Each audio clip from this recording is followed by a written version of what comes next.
Hello, mapagpalang umaga po sa ating lahat.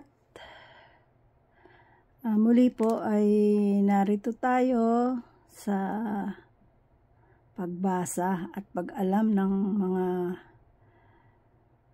kapahayagan sa Ebanghelyo ng Panginoong Hesus na ipinagpatuloy naman ng kanyang mga apostol nang siya'y umakyat sa langit. At sa panahon po natin ngayon ay panahon ng ang kanyang pagbabalik. Wala pong nakakaalam kung kailan siya babalik dahil kahit po ang Panginoong Hesus ay sinabi yon.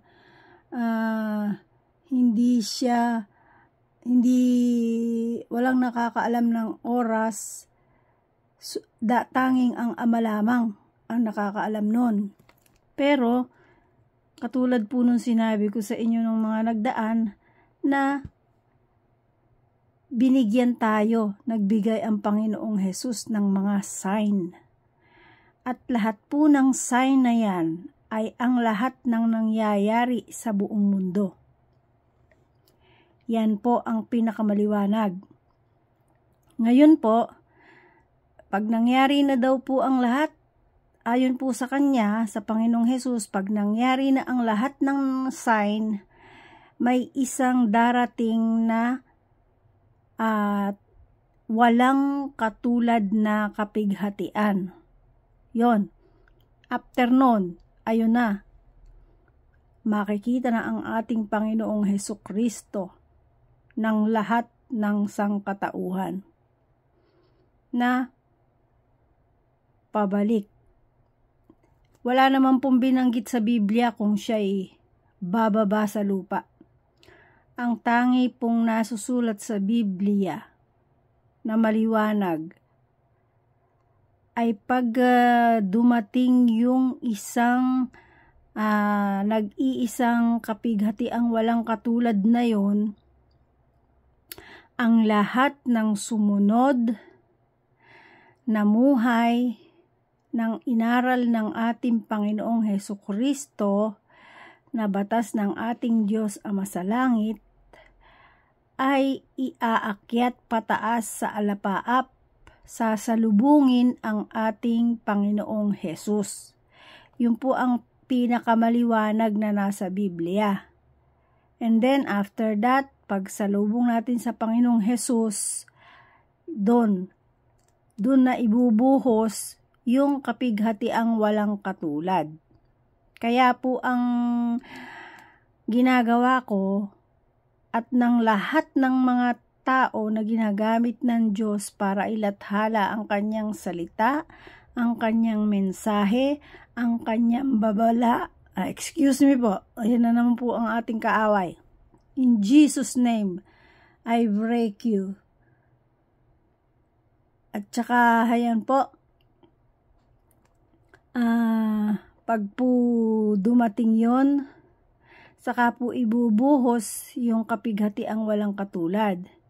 Ngayon, ang nakakalungkot po ay kapag kung sino man ang natitira sa mundo, yung mga iniakyat may matitira po sa mundo. Yun pong matitira na yon ang kawawa, sapagkat sila ang daranas nung kapighatiang walang katulad. Kaya po marami ang ginagamit ng ating Diyos Ama sa langit sa lahat ng dako ng mundo para ipaalam ang kanyang kalooban. At ito na nga po yun, yung mga pinakikinggan nyo, yung aking binabasa na ipinaalam sa inyo. Ngayon po, muli po, isang mapagpalang umaga po sa inyo ng Miyerkules. Isa sa pinakamaganda sa mga araw. Kasi po yung araw na yan kung aalalahanin natin, Miyerkules po, ay yan ang paghihirap ng ating Panginoong Hesus. Nagsimula po dyan, magsisimula dyan. Kung hindi po ako nagkakamali, ay yan ang Last Supper. Miyerkules. Last Supper ng pagdating po ng 6:00. Kaya po isang magandang araw na itong ating pagbasa at tayo na pong makinig dahil maligaya po ako na maipaabot ko sa lahat ng mga hindi pa nakakaalam dahil hanggang ngayon po marami pa rin ang hindi nakakaalam na tunay sapagkat marami pa rin po kahit po mismo sa aking pamilya, sa aking angkan, marami pa. Dahil sila ay solid na solid at pinagtitigasan ang kanilang mga nakalakihan. Nakatulad ko rin po, ako'y lumaki sa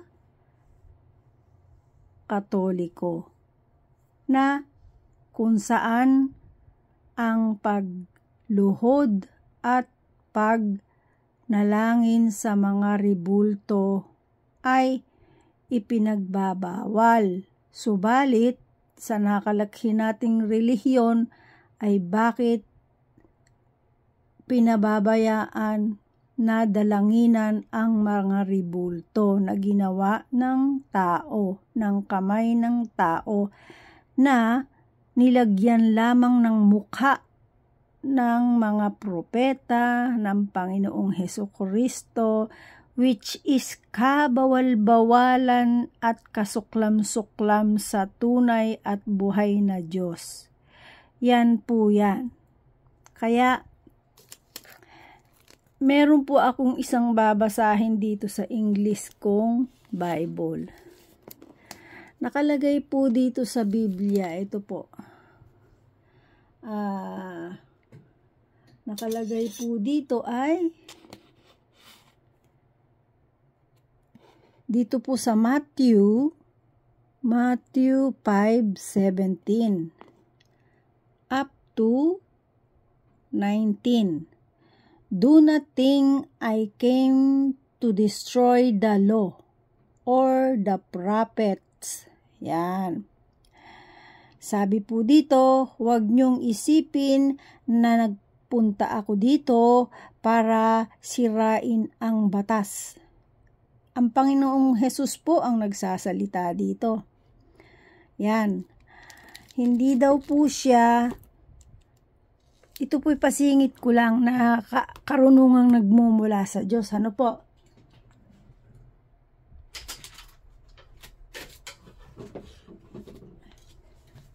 Kaya po, pakinggan nating mabuti. Ano po? Yan, gumamit na po ako ng hindi kamay ko ang umaano sa ating Bible. Wala pa namang cutics.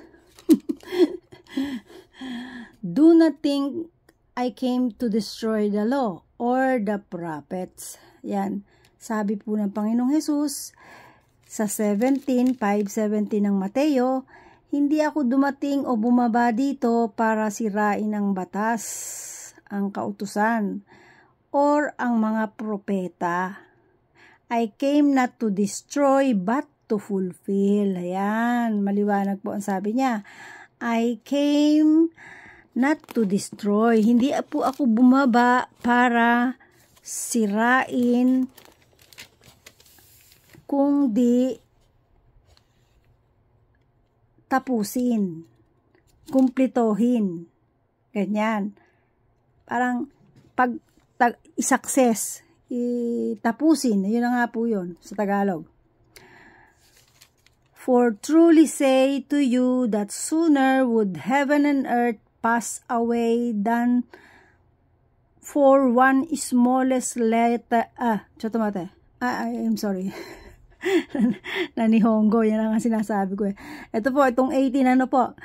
For truly say to you that sooner, sabi po sa katotohanang sinasabi ng Panginoong Hesus sa atin na malapit na would heaven and earth pass away. Yan po, maliwanag po yung pong sinasabi ko kanina pinapaliwanag ko kanina. O tignan nyo, ang galing talaga ng banal na spirito. Ito na agad na lilipas ang heaven at ang earth. Pero, ayan, than for one smallest letter or one practice of a letter to pass away from the law by any means, and not all things take place. Ayan.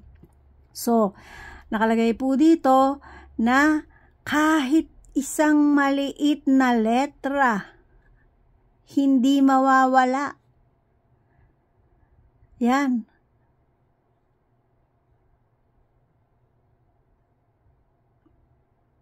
Yan, for truly I say to you that sooner would heaven and earth pass away than for one smallest letter or one practice of a letter to pass away from the law. Yan.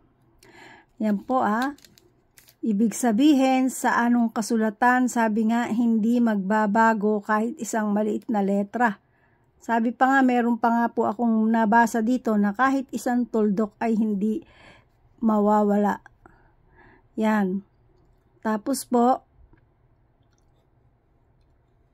from the law by any means and not all things flees.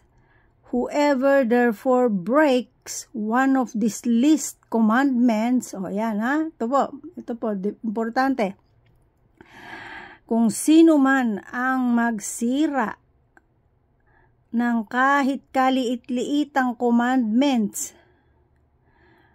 o utos o mga turo, teaches mankind to that effect. Yan na magturo.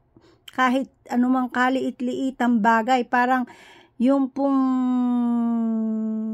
nasusulat, walang dapat baguhin, hindi dapat palitan, at dahil ang magpalit nun ay mananagot sa Diyos. Yan. Whoever therefore breaks one of these least commandments and teaches mankind to that effect, he will be called least in relation to the kingdom of heaven. Ayan. Yan po, maliwanag. He will be called least in relation to the kingdom of heavens. Ibig sabihin, siya ay tatawaging isang pinakamababa na may relasyon sa kingdom ng langit, ng kalangitan. As for anyone who does them and teaches them, this one will be called great in relation to the kingdom for the heaven. O tingnan nyo nga po yan. Yung sinasalita ko po kanina, kaya naniniwala po ako sa nasusulat Sabi, huwag mong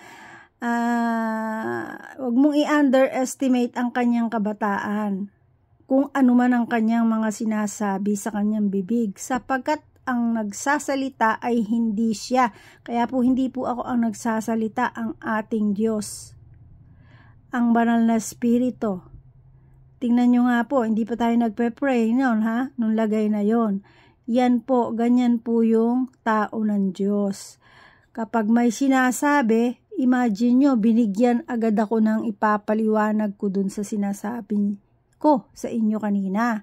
Ayan, maliwanag po. Babasahin kong muli sa inyo ng continuous. I will repeat. Do not think I came to destroy the law or the prophets. I came not to destroy but to fulfill. For truly say to you that sooner would heaven and earth pass away than for one smallest letter or one particle of a letter to pass away from the law by any means, and not all things take place. Whoever therefore breaks one of these least commandments and teaches mankind to that effect, he will be called least in relationship to the kingdom of the heavens. As for anyone who does them and teaches them, this one will be called great.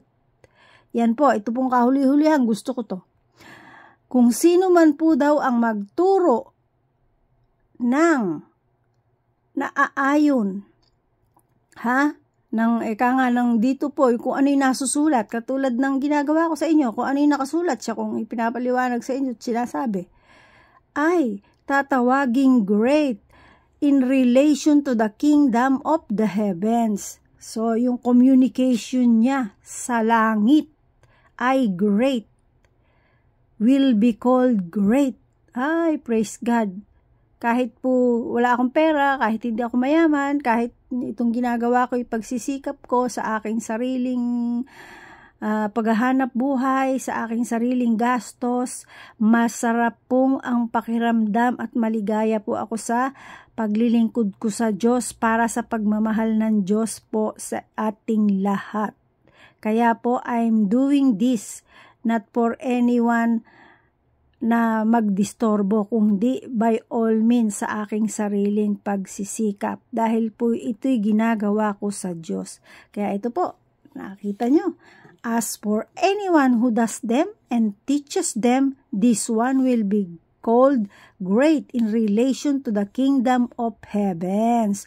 O, kayo din po, pag talagang naalaman nyo na ang lahat at ng kalooban ng Diyos at talagang seryoso kayo, makipag-communicate kayo sa ating Diyos, sabihin nyo na willing kayo, na talagang gusto nyo sumunod sa ating Diyos, sa kanyang kautusan, sa kanyang kalooban, hindi po magdadalawang isip ang Diyos. Maligayang maligaya ang Diyos. Kaya po, ito pong aking ibinabahagi sa inyo at sinasabi sa inyo ay tatandaan nyo at i-apply nyo po sa buhay nyo. Makipag one-on-one po kayo sa Diyos. At sa bawat naririnig nyo po rito, in any case, in any situation na sa araw-araw nyong pamumuhay, pag meron kayong nakikita o nakakasama na meron pong aral kayo dito na natatandaan, i-share nyo po kasi obligasyon po ng mga anak ng Diyos yon na ipaalam sa kanyang mga kapatid, sa kanyang kapwa na hindi nakakaalam. Yun po ang katotohanan. Kaya po, mas maliligaya, mapapaligaya nyo po ang Diyos kapag itong mga naririnig nyo ay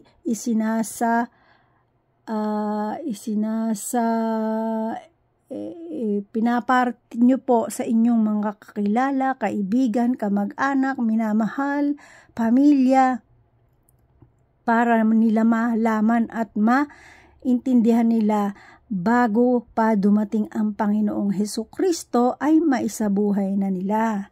Ayan po. Ayan po yung ating introduction. Mahaba, po.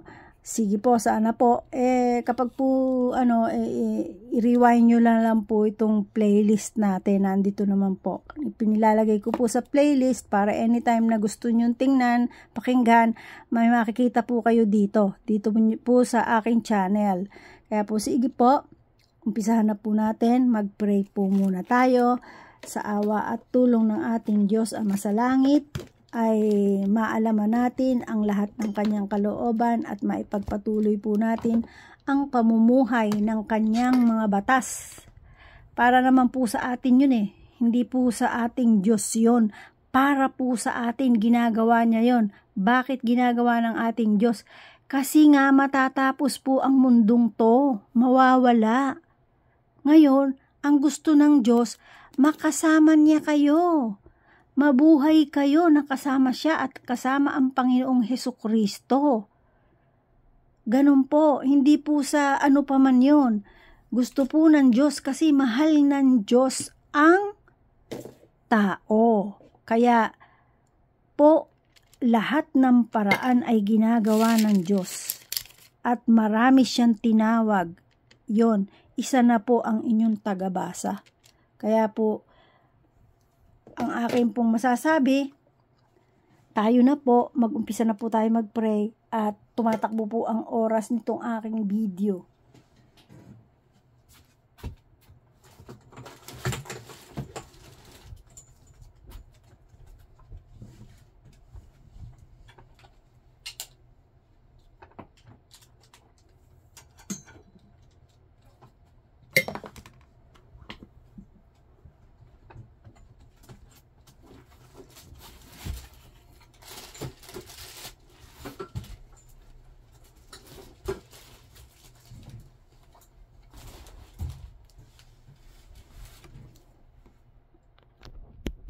Yan. I-charge ko lang po kasi wala na palang charge yung aking cellphone. Cellphone lang po ito eh. Kasi po yung computer ko nga hindi ko magamit eh. Kasi nga i-upgrade daw sabi. Nagse-second thought po ako kung ano pinakamagandang gawin do sa aking laptop. Kaya tiyaga lang po muna ako dito sa cellphone ko. Okay na po, tayo na po mag-pray. Muli po, mapagpalang araw sa inyong lahat, mga kapatid, kapwa ko sa lahat ng dako, ang aking mga kapatid, pamilya, mga kamag-anak, pamangkin, kaibigan, kakilala, teacher, kung meron man akong teacher na nakikinig, mga kasamahan sa trabaho, at mga kamag-anakan na nasa iba't ibang parte ng mundo, at kaibigan, nawa po ay maabot sila nito. Muli po, muli po akong nagpupuri sa Diyos. To God be the glory. At mag-pray na po tayo. O Diyos na buhay at takila, Ama naming Diyos na sumasalangit, na may gawa ng langit at lupa, na ngayon ay nasa kasama ng aming Panginoong Hesus, na buhay, na sumasalangit. Muli po, Ama, itinataas namin ang sandaling ito upang mag-umpisa kami sa aking pagbasa na para makarating sa kanila ang iyong mga batas, kalooban, mensahe at ang iyong mga paalala para sa buhay namin habang kami naririto sa mundong ito. Naniniwala po kami na ang iyong salita ay buhay, tunay na tunay, dahil isa po ako sa nagpapatunay na buhay ang iyong salita. At ikaw po ay buhay na Diyos, hindi nakikitang Diyos, subalit buhay, kumikilos, sumasagot, nagpoprotekta, nagsusuporta, tumutulong at gumagabay sa lahat ng panahon. Marami pong salamat, Ama. Ito po'y napatunayan ko na sa aking buhay. Kaya po't ibinibigay ko rin sa kanila kung paano mo ako hinanda ay ito po, kung paano mo po ako hinanda ay ganun din po ang aking pagpapaliwanag sa kanila. Kaya po naintindihan ko po, Ama, kung bakit simula pagkabata ay ganon ang dinanas kong buhay.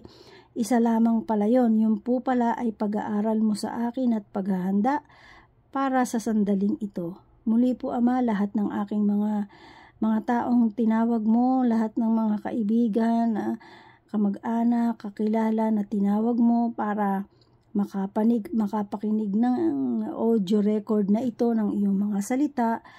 Hipuin mo po sila, abutin mo po sila ng iyong mapaghimalang kamay, liwanagan ng iyong mukha at abutin ng iyong mga mata ang kanilang pamumuhay, ibigay ang kanilang mga pangangailangan ng ayon sa iyong kalooban.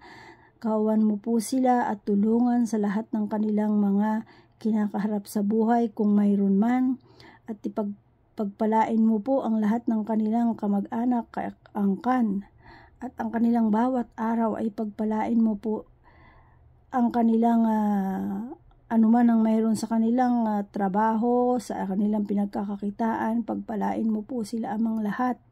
Kung paano mo po ipinapakita ang iyong kabutihan, ang iyong pagsagot, ang iyong pagtulong sa akin.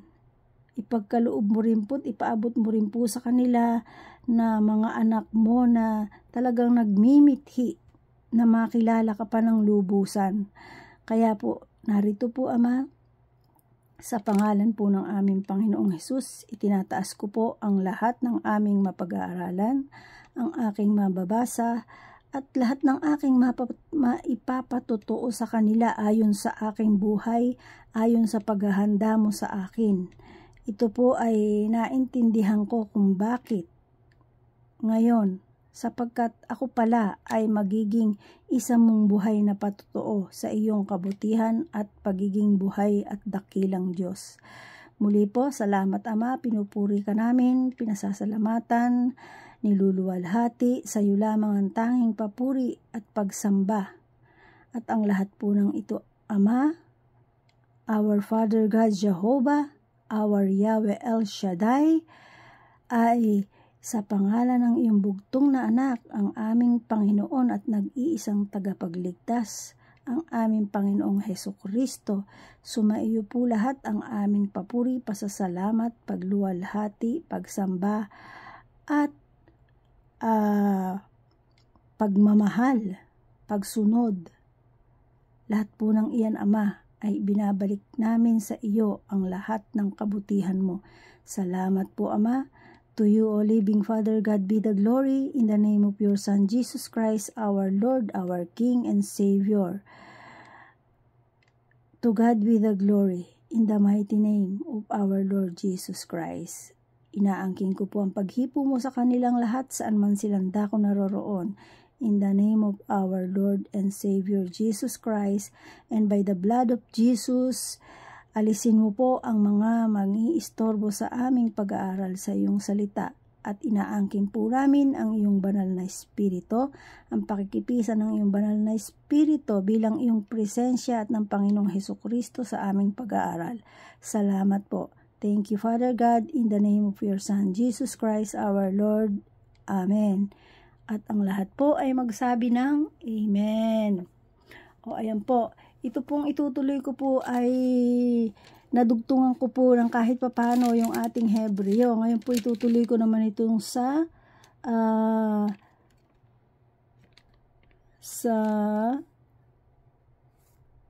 ang pahayag ng Panginoong Hesus kay Juan. Nabasa na po natin yung hanggang 4. Ano po? Dito po tayo ngayon 5. 5 po tayo. Tama, 5. O 5 po, yan. Dito po sa kapitulo, sa ang pahayag ng Panginoong Hesus sa kanyang propetang si Juan, dito po yun sa huling pahina ng Biblia, ang Apocalypse. Kung tawagin, Apocalypse sa Spengo at pahayag naman sa Tagalog, Revelation naman in English. Tama, Revelation in English at ay sa Japanese po ay, kung di ako nagkakamali, ay Sihen. Sihen, sa nabi Japanese kong yun na nga po yun. Ito po, mag-umpisa na ako magbasa. Ang kasulatang kalulon at ang kordero. Ayan. Tapos, iyan po ang content ng 5. Continuation po natin ito, 5. Sa 5 tayo. Kasi ito po ang may mark Kaya po dito, palagay ko dito nga tayo sa 5. Ito po, ang kasulatang nakalulon at ang kordero. Ang kasulatang nakalulon at ang kordero. Kapitulo 5 mula 1 hanggang 14. Yan po, babasahin natin. Nakita ko ang isang kasulatang nakalulon na hawak sa kanang kamay ng nakaluklok sa trono.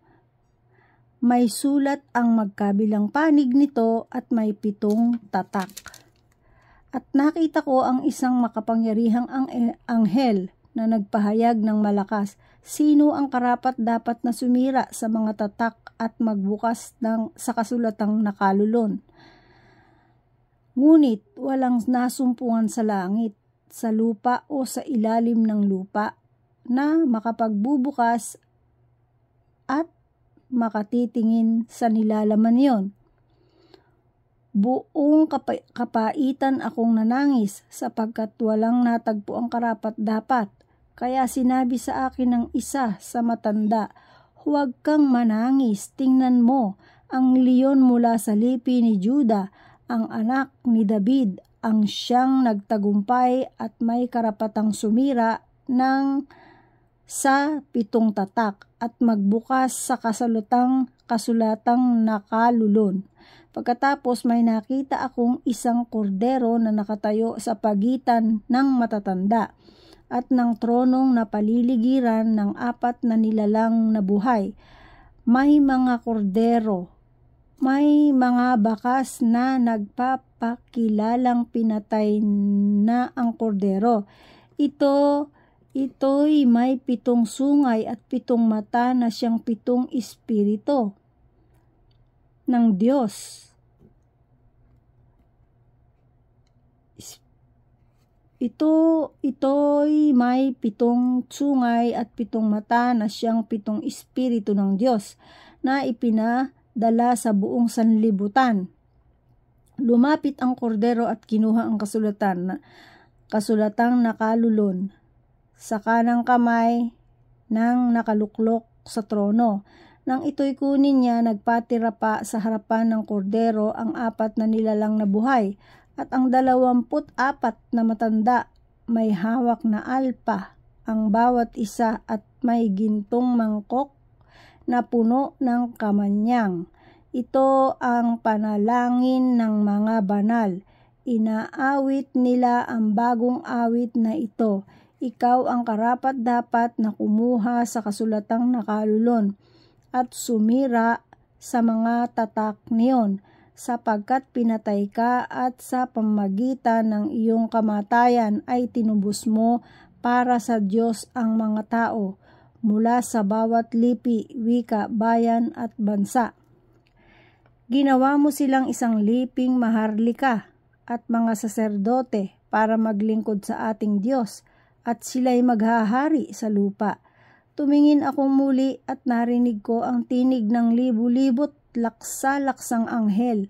Sila'y nakapaligid sa trono sa 4 na nilalang na buhay at sa matatanda.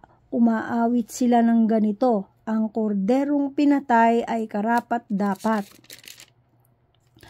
na tumanggap ng kapangyarihan, kayamanan, karunungan, kalakasan, papuri, paggalang at pagdakila.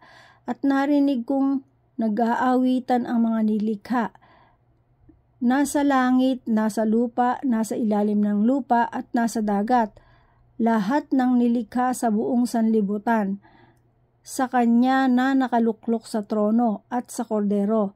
Sumakanila ang kapurihan at karangalan, kadakilaan at kapangyarihan magpakailanman. Tumugon ang 4 na nilalang na buhay, Amen, at nagpatira pa ang matatanda at nagsisamba. Ayan po.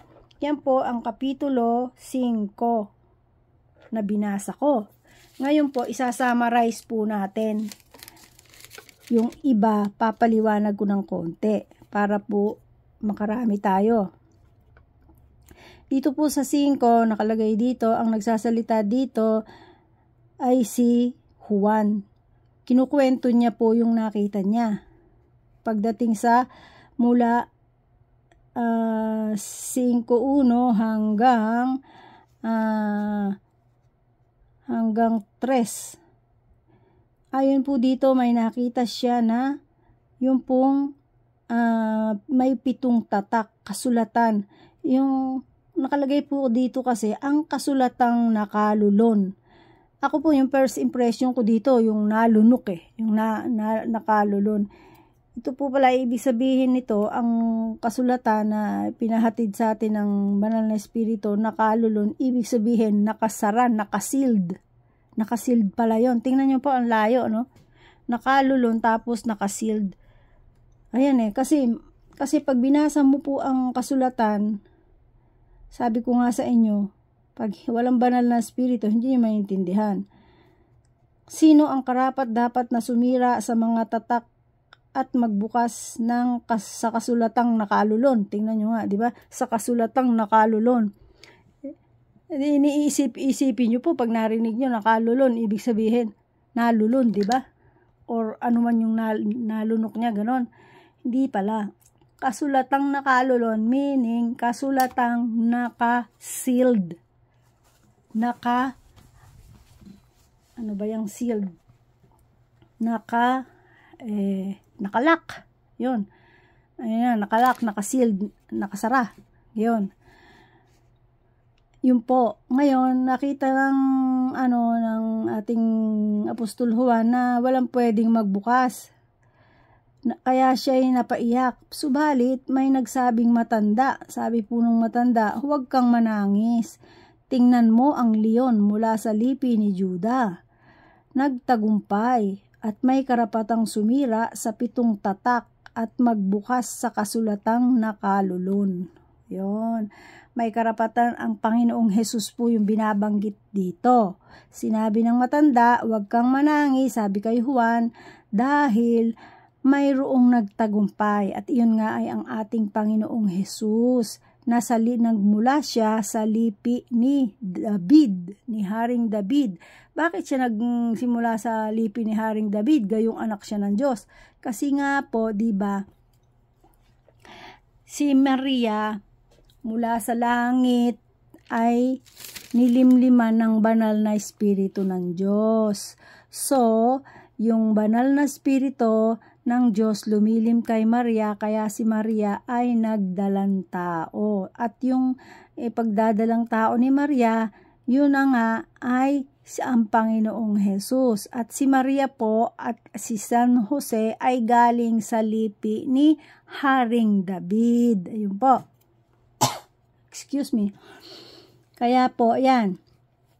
Ang sabi ng matanda na nasa langit, na isa sa mga matanda na nagtagumpay din dito sa mundo, na ngayon ay nasa langit na, huwag kang manangis, tingnan mo ang leon mula sa lipi ni Juda. Kasi tinatawag ang ating Panginoong Hesukristo na Lion of Judah. Yan po.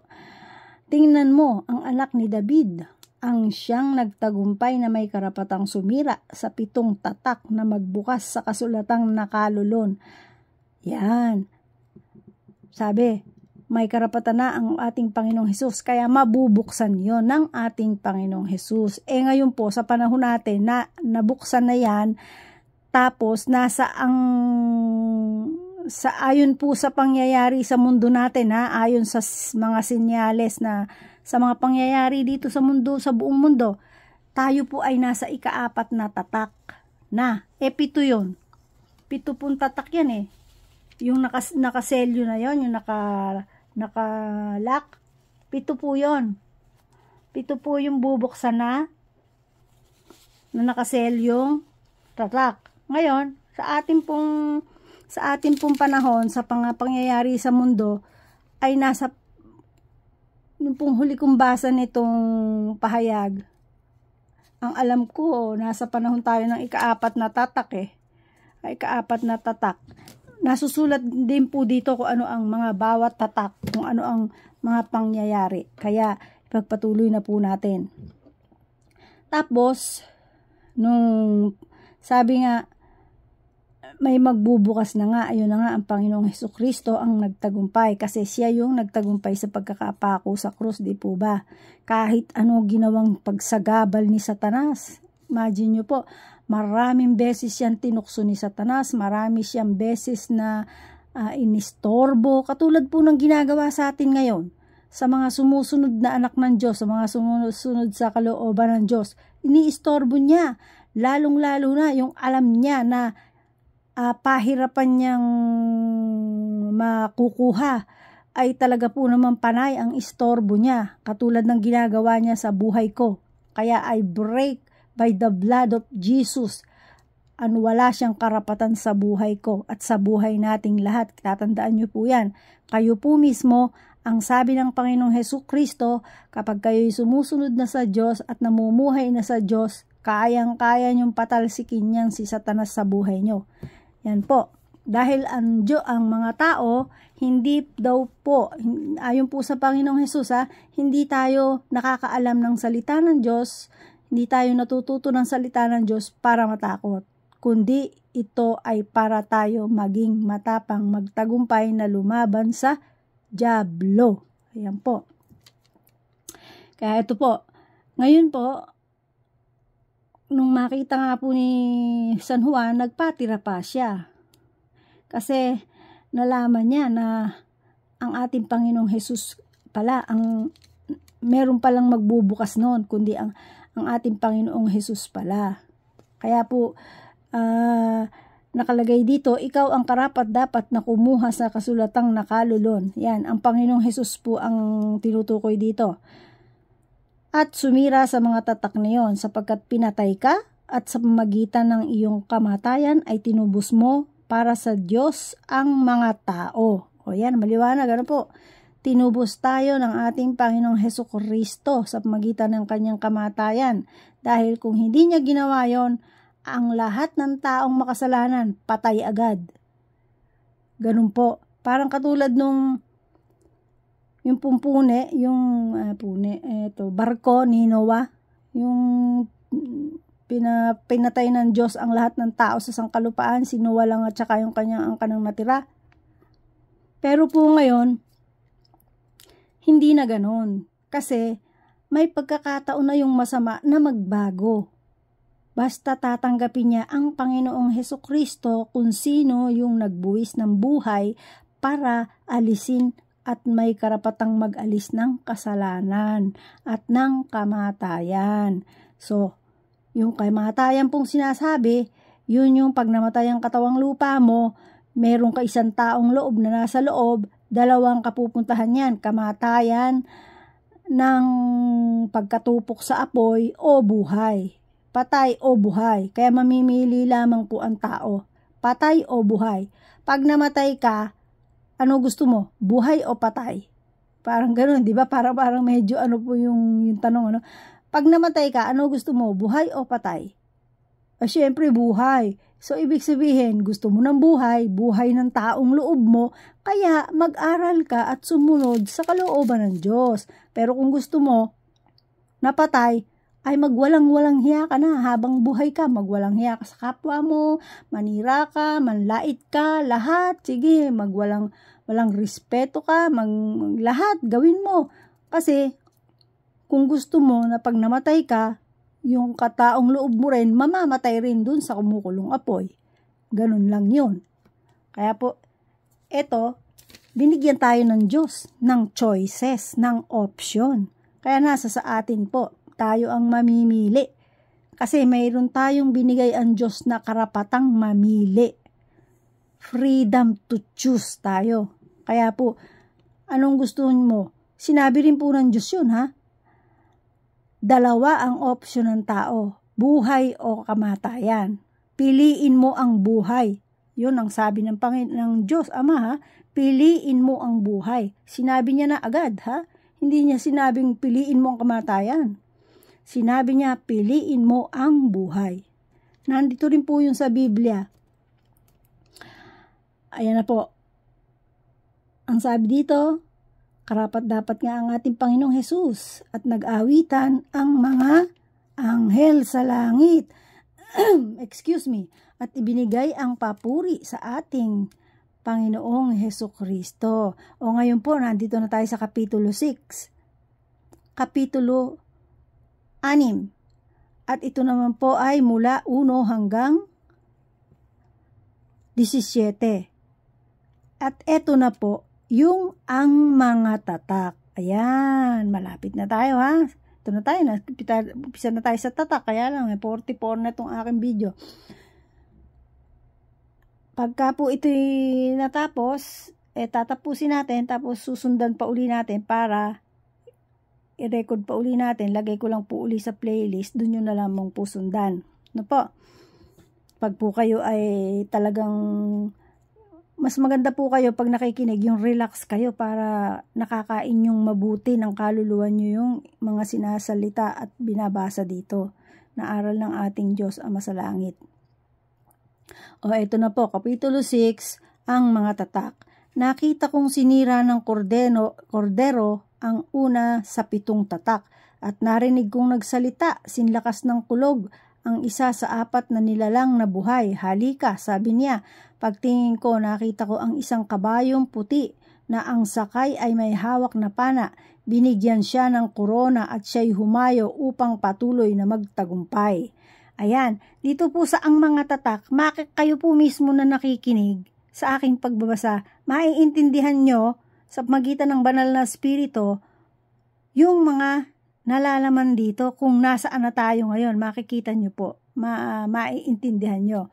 So, ito po yung una kong binasa. Nakita kong sinira ng kordero ang una sa 7 tatak at narinig kong nagsalitang sinlakas ng kulog ang isa sa 4 na nilalang na buhay. Halika, sabi niya. Pagtingin ko, nakita ko ang isang kabayong puti na ang sakay ay may hawak na pana. Binigyan siya ng korona at siya'y humayo upang patuloy na magtagumpay. Yung kabayo na yan, humahayo yan para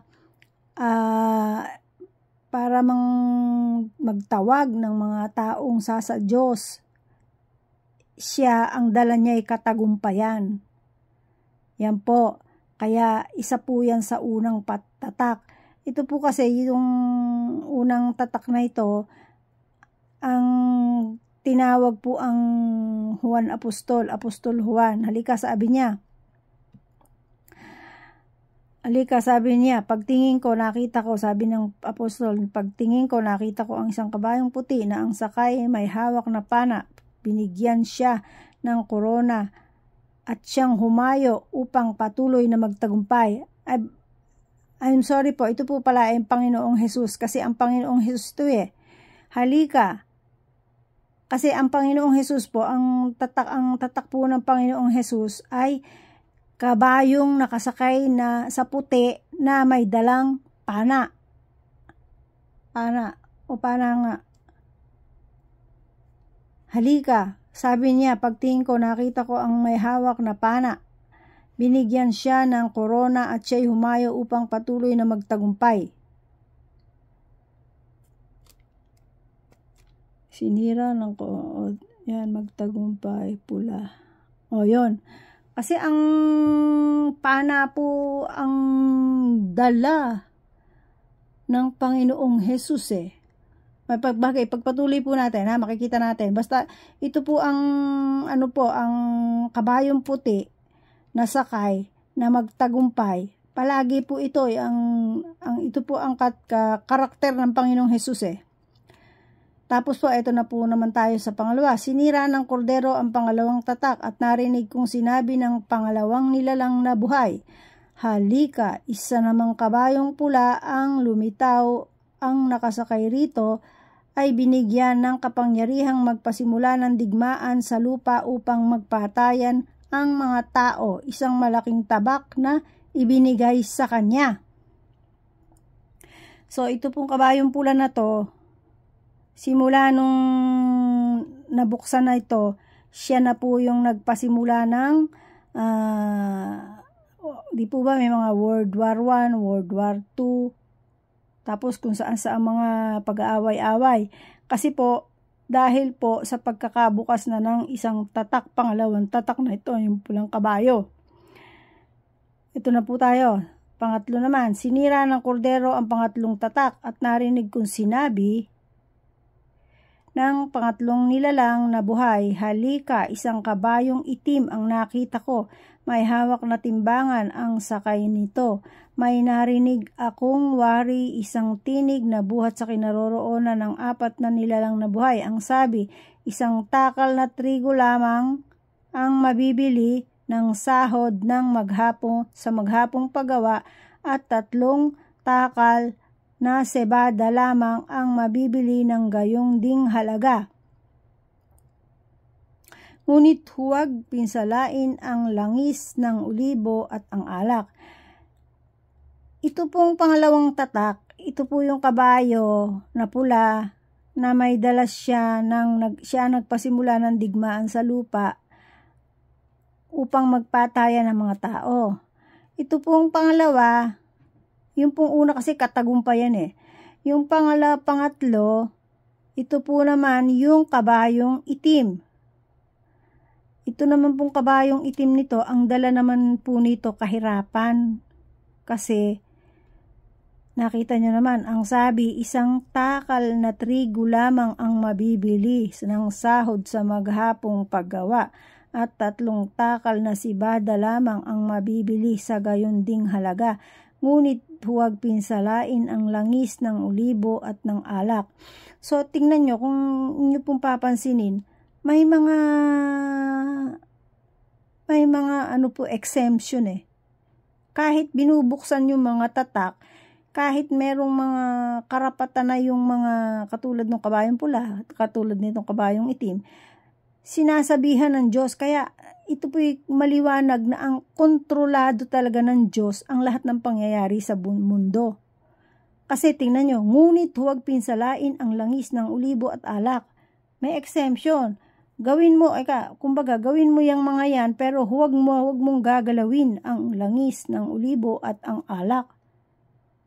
So, kahit po may mga pangyayari sa mundo, meron po na ipinagbabawal pa rin ng Diyos. Parang katulad ng kay Job, di ba? Yung binasa ko, yung record na ko na isa na sabi na ng Diyos kay Satanas, o sige, bahala ka, binibigyan ka ng pahintulot. Kasi nga, kaya naman binigyan ng pahintulot ng Diyos si Satanas dahil pinipilit niya na walang hiya si Job. Kung hindi lang pinagpapala, hindi sasambahin ng Diyos. So, gustong mapatunayan ng Diyos na mali si Satanas sa kanyang pagbibintang kay Job.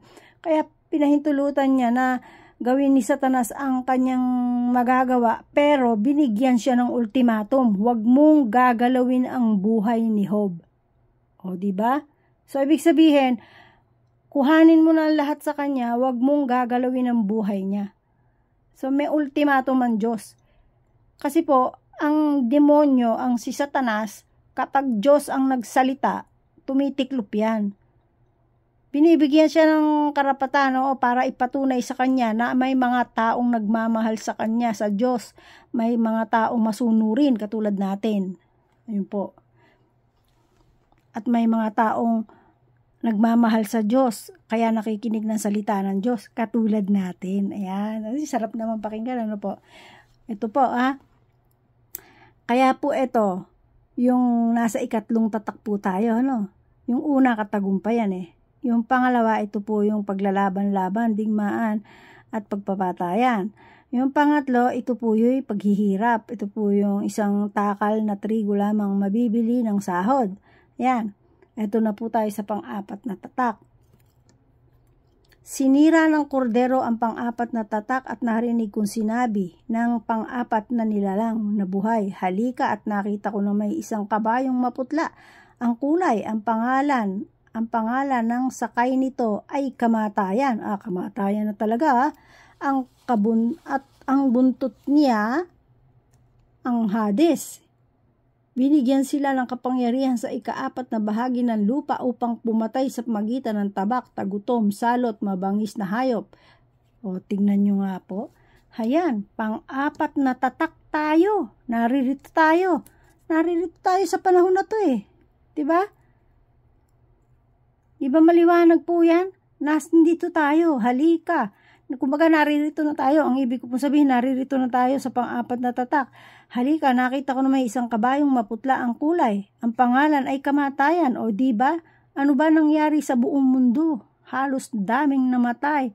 Halos, at nakalagay dito, kabuntot niya ang Hades. Yung pong Hades libingan yun Dito po yung sa Biblia, Hades, libingan yun. Isang uri ng libingan. Binigyan sila ng kapangyarihan sa 4 na bahagi ng lupa upang pumatay sa pamagitan ng tabak, tagutom, salot at mabangis na hayop. O hindi ba? Nandiyan po tayo Andito pa rin naman tayo. Pero may mga nabuksang pantatak. Kaya po ikukontinue po natin yan. Ano po?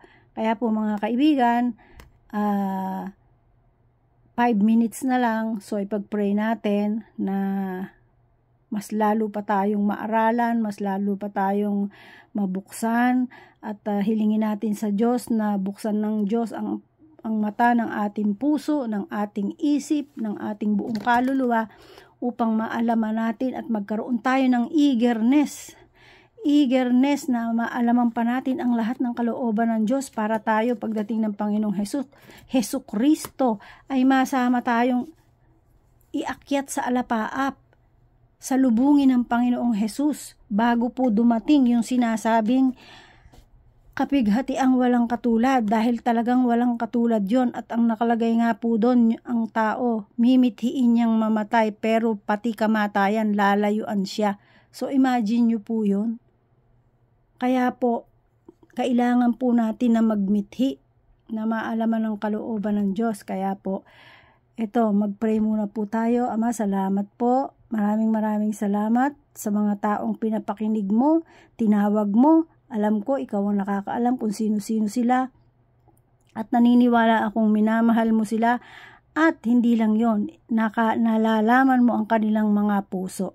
Kaya po sila'y tinawag mo para maalaman ang iyong mga kalooban, ang kapahayagan ng iyong huling revelasyon dito sa Biblia na ibinigay naman sa Apostol Pablo ng aming Panginoong Hesus. Kaya po Ama, maraming salamat sa pagkakaloob mo sa amin ng higit na eagerness pa sa aming pag-alam nito. Kaya po Ama, muli po nagpapasalamat kami sa oras na ito at amin po munang puputulin nito at pamiyamaya ay kukontinuation namin sa ibang oras naman. Kaya po muli po Ama, sa iyo ang lamang ang tanging kapurihan, karangalan, pasasalamat at pagpuri, pagsamba sa madakilang pangalan ng aming Panginoong Hesukristo. Maraming salamat po Ama sa pagmamahal mo sa amin at nawa po muli ang iyong biyaya ay sumaamin ayon sa iyong kalooban at ayon sa aming mga pangangailangan sa buhay. Mangyari nawa po ang iyong kalooban, wagan sa amin. To you, O living Father God, be the glory. Our Father God Jehovah, our Yahweh El Shaddai, by the mighty name of your Son Jesus Christ. Amen and Amen. Kaya po mga kapatid, muli po, tayo po ay mabuhay ng mapayapa at manalig sa ating Diyos, ibigay ang anumang dinadala natin sa Diyos at pag po natin ibinigay ito sa pangalan ng ating Panginoong Hesukristo, wag na po nating alalahanin, ipagkatiwala natin. Yun po ang gusto ng Panginoong Hesukristo, ipagkatiwala natin. Once na ipinagkatiwala po natin, itinaas natin sa ating Panginoong Hesukristo, huwag nyo na pong alalahanin ang kininyo na ibinigay na ng Panginoong Hesukristo.